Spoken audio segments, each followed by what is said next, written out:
امریکی ریاست منیسوٹا سے منتخب ہونے والی الہان عمر پہلی مسلمان خاتون جنہوں نے ڈیموکریٹک پارٹی کی نمائندگی کرتے ہوئے کانگریس کے ایوان نمائندگان تک رسائی حاصل کر لی ہے۔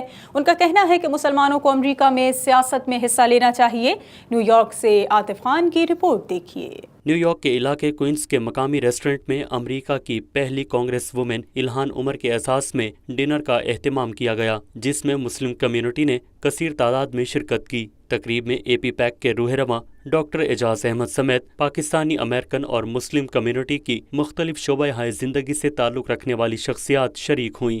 شرکاء کا کہنا تھا کہ امریکہ میں مقیم مسلم کمیونٹی تعلیم، صحت اور انفارمیشن ٹیکنالوجی سمیت مختلف شعبوں میں نمایاں خدمات انجام دے رہی ہے اور اب انہیں امریکی سیاست میں بھی حصہ لینا چاہیے۔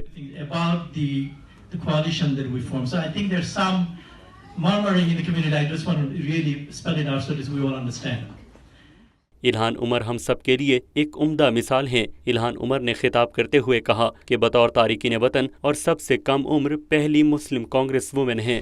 This is a great opportunity. This is a great opportunity and I am really excited for the opportunity to change the conversation and for us to really show up as just a member of society who has a voice at the table. So I'm excited to get to work in moving an agenda that is pro-democracy and anti-corruption, one that makes sure that the prosperity that I learned about in that refugee camp, the America that I dreamed about, is fully realized. That's what motivates me, and I know that's what motivates most of you. And I want to live in a country and raise children in and someday have grandchildren in that actually lives up to that fundamental idea of liberty and justice for all.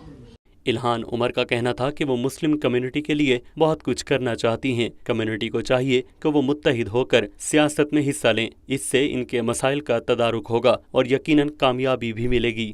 Atif Khan, voice of South Asia, New York.